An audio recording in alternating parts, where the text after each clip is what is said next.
Welcome to the Spirituality Guidance Channel's podcasts. Our podcasts will feature spiritual teachers who speak on a wide variety of topics, from how to live in your spirituality in the real world to how to deal with those who have no spiritual foundation at all. We are here to serve your spiritual needs each and every day. May God bless you on your spiritual journey and fill your life with health, wealth, prosperity, and abundance everlasting. Proposals for 2016. It's the new year, and it's all about beginnings.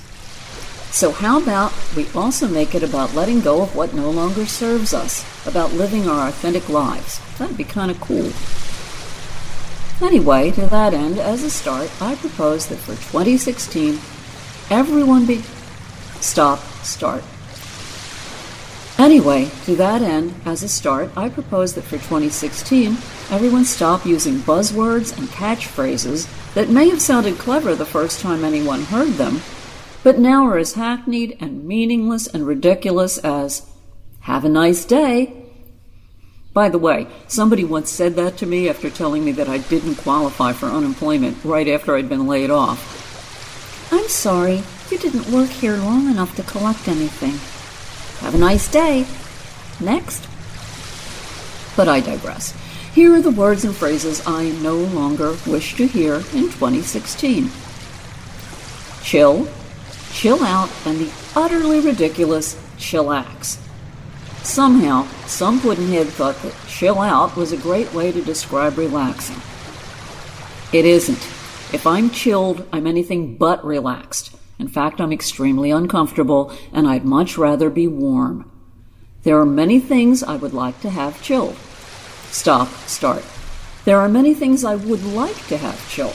White wine, shrimp cocktail, raspberry sorbet, but I do not want my people chilled. Unless they're in the morgue, then I prefer that they be chilled. Bay, to describe your loved one. Really? Start. Bay, to describe your loved one. Are you so lazy that the one-syllable babe is too much to manage, and also so dumb that you don't realize that your hip substitute word also has only one syllable? Aren't nickname kind of things supposed to start? Bay, to describe your loved one. Are you so lazy that the one-syllable babe is too much to manage, and also so dumb that you don't realize that your hip substitute word also only has one syllable? And how much does this pet name mean to your pet person when literally thousands of people are being called the same thing? Come up with something else, please. At the end of the day, I suppose the first person who said this sounded poetic at the time, and for about 3 minutes it was charming and original. Then everyone started saying it, sometimes multiple times in the same breath, as in, at the end of the day, we have to protect our children, because at the end of the day, we are responsible for their well-being. They depend on us. And at the end of the day, it is up to us. Wow, you must be really tired, because that was one heck of a lot to pack in at the end of the day. I also once heard somebody being interviewed who said, "At the end of the day, we're just Sean and Jennifer." No fooling. So who were you at the beginning of the day, Donnie and Marie? I'm over it.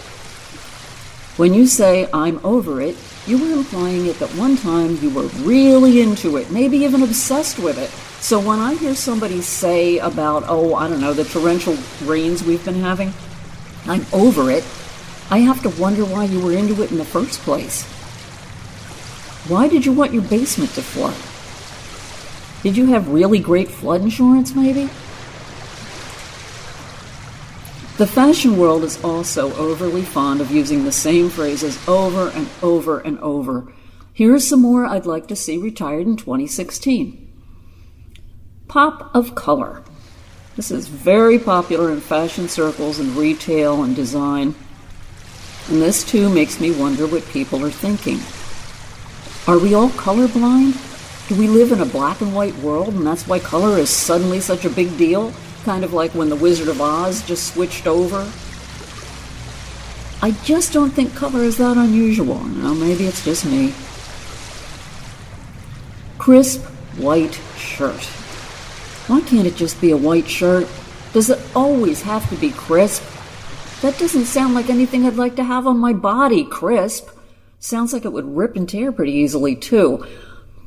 I once heard a fashion designer say this so many times that I started to wonder if she wasn't OCD and just couldn't get off that particular track. She was wearing a skirt that was new to her collection. Start. She was showing a skirt that was new to her collection. She says, "This would look great with a crisp white shirt." Wasn't one of the models wearing this with a crisp white shirt backstage? Can we get Stacy out here in the crisp white shirt? Oh, here's Stacy. Look at how great this skirt looks with a crisp white shirt. Yeah, we get it. She's wearing a white shirt and apparently somebody ironed it. That's not exactly breaking news or even noteworthy. Edgy. Why is it that when somebody wears something that doesn't look like their great-grandmother would wear it, that it's called edgy? Do you want to be around anyone who is edgy? That sounds like something that would happen during a bank robbery. The robber came in. I knew right away something was wrong because he was acting kind of edgy. I mean, what is it that you're on the edge of? Maybe finding a new way to describe things? So this is what I dearly love to see happening in 2016. Maybe it's because I'm a writer and a singer-songwriter, so words are important to me. It's how we communicate with each other. After all, words... Start. It's how we communicate with each other, after all, and words show images. Words evoke feelings. Start. It's how we communicate with each other, after all. Words evoke feelings.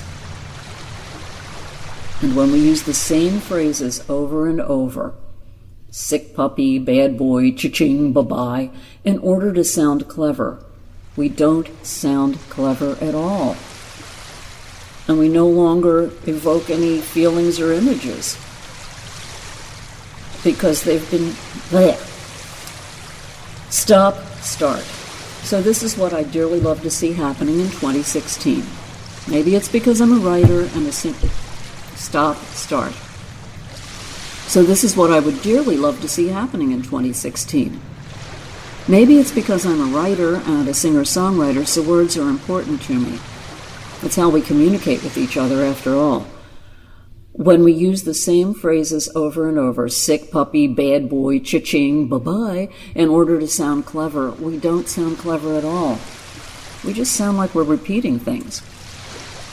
If you're not sure how to start, just start. Even if you're not sure how, because ultimately, it's better to express what you feel in your own way, awkwardly, than it is to express somebody else's ideas perfectly. Until next time, this is Lizzie. Go forth and be you. Copyright 2016, Elizabeth May Suter. Who are you serving when you play it small? Absolutely no one. That ain't no way to be a child of God. I feel like Travis Tritt. Bulletproof, shed feet, charge.